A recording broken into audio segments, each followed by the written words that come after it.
और मैं आप लोगों से एक बात बताना चाहता हूं, केवल ये 26 आयतें नहीं हैं, हमें हिंदुओं को सोशल मीडिया के माध्यम से भी और हर तरह से, केवल हिंदुओं को नहीं, दुनिया के हर गैर मुस्लिम तक मोहम्मद का पूरा चरित्र, क्योंकि इस्लाम का आइडियल मोहम्मद है। जो मोहम्मद ने किया वही करना सुन्नत है। पूरी दुनिया में हर मुसलमान वही करेगा जो मोहम्मद ने अपने जीवन में किया है, वही उसके लिए सुन्नत है। तो मोहम्मद का पूरा चरित्र, पूरी कुरान और पूरी हदीसें, हम इस्लाम के ऑथेंटिक मौलानाओं ने जो बोला है वो धीरे धीरे कर कर दुनिया के हर काफिर तक, हर गैर मुस्लिम तक पहुंचाएंगे। मान लीजिए मेरा कत्ल हो जाता है या मुझे जेल में ठूस दिया जाता है, तो मेरे बाद मेरे शिष्य साथी हैं दीपक सिंह जी, बाबा परमेंद्र आर्य जी, और जो मेरे बच्चे हैं बहुत सारे हैं, वो इस काम में लगे रहेंगे। कर्नल साहब लगे रहेंगे, विनोद जी लगे रहेंगे, सुनील जी लगे रहेंगे, मुन्ना जी लगे रहेंगे, सब लोग लगे रहेंगे। हम लोगों ने यह तय किया है कि हम लोग सच बोलेंगे और सच बोलने के लिए जो भी करना पड़ेगा वो करेंगे। जरूरत पड़ेगी अपनी गर्दन कटवाएंगे, जरूरत पड़ेगी जेलों में जाएंगे, लेकिन इन भेड़ियों की सच्चाई पूरी दुनिया के सामने लाकर रहेंगे।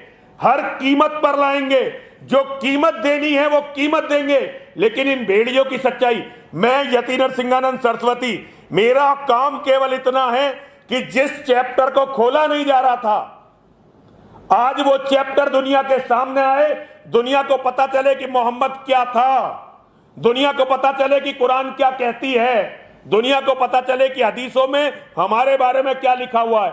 ये बताना मेरा काम है। हम इस काम को हर कीमत पर करेंगे और ये काम होगा। दुनिया देखेगी, दुनिया में केवल प्यार रहेगा। ये नफरत फैलाने वाले, ये दूसरों का कत्ल का फरमान देने वाले सब खत्म होंगे, लेकिन उसके लिए हमें छाती खोलकर इनकी गोलियों के सामने अड़ना पड़ेगा। और जो राजनीतिज्ञ इनकी वोटों को भारी समझते हुए, हमें कमजोर समझते हुए अपने डंडे हम पर बरसाते हैं, उन्हें भी बताना पड़ेगा कि हम मरने को तैयार हैं, जेल जाने को तैयार हैं, जो करो उसे झेलने के लिए तैयार हैं, लेकिन दुनिया इस्लाम को हम विश्व गुरु थे और हम विश्व गुरु होंगे, लेकिन विश्व गुरु तब थे जब धर्म के लिए मिटने वाले लोग यहां पर थे।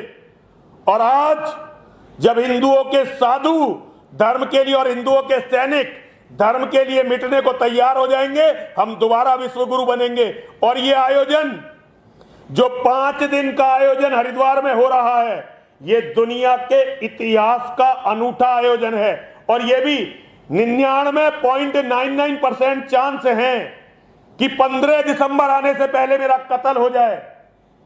15 दिसंबर आने से पहले मेरा कत्ल हो जाए, इसके चांस 99.99% हैं। लेकिन मेरी आवाज ना तो रोकी जा सकेगी, ना दबाई जा सकेगी, और ना ही मुझे डराया जा सकेगा।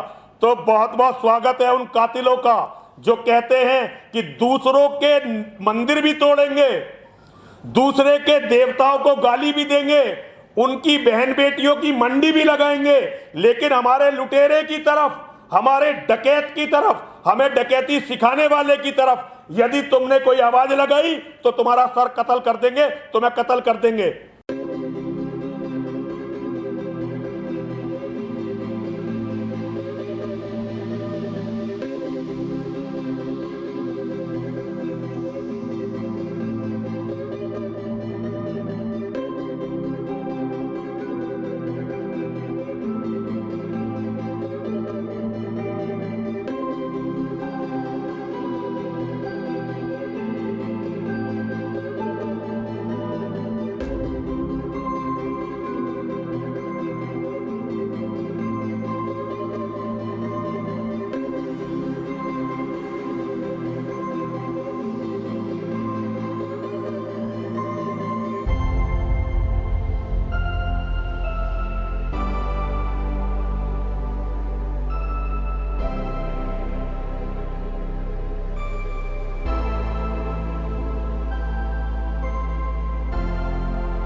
इस्लाम धर्म के सबसे बड़े प्रवर्तक और आखिरी पैगंबर मोहम्मद सल्लल्लाहु अलैहि वसल्लम के ख़िलाफ़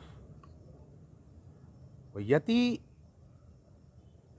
नरसिम्हानंद सरस्वती ने 1 तारीख को प्रेस क्लब ऑफ इंडिया में एक प्रेस कॉन्फ्रेंस के माध्यम से पूरे देश को अस्त व्यस्त करने का काम किया।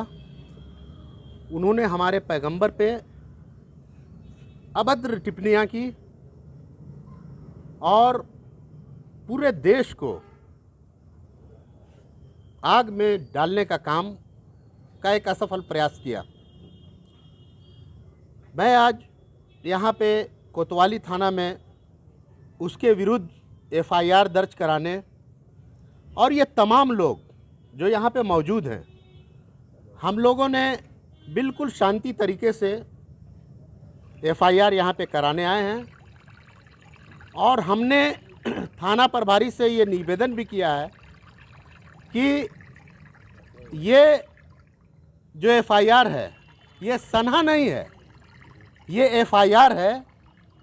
अगर कोतवाली थाना अगर उस पर कार्रवाई नहीं करती है तो ये बड़ा रूप लेगा और ये कितना बड़ा रूप लेगा ये हम भी नहीं बता सकते, क्योंकि हमारे पैगंबर पे कोई आँच उठा दे, कोई उंगली उठा दे, कोई मुसलमान बर्दाश्त नहीं करेगा।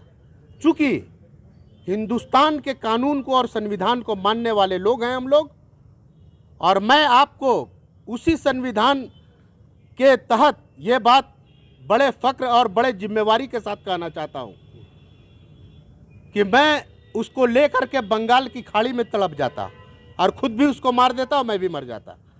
लेकिन मैं ये चेतावनी है कि अगर उस आदमी पर को लाया ना रांची ना गया तो ये बड़ा रूप आंदोलन लेगा, क्योंकि हमारे पैगंबर ने जो संदेश दिया था वो बताया था कि आज सबसे बड़ा संदेश जो था कि तुम्हारा पड़ोसी अगर भूखा है तो चाहे वो किसी धर्म का मानने वाला हो, हिंदू हो, सिख हो, ईसाई हो, वो अगर भूखा है तो तुम्हारा खाना हराम है।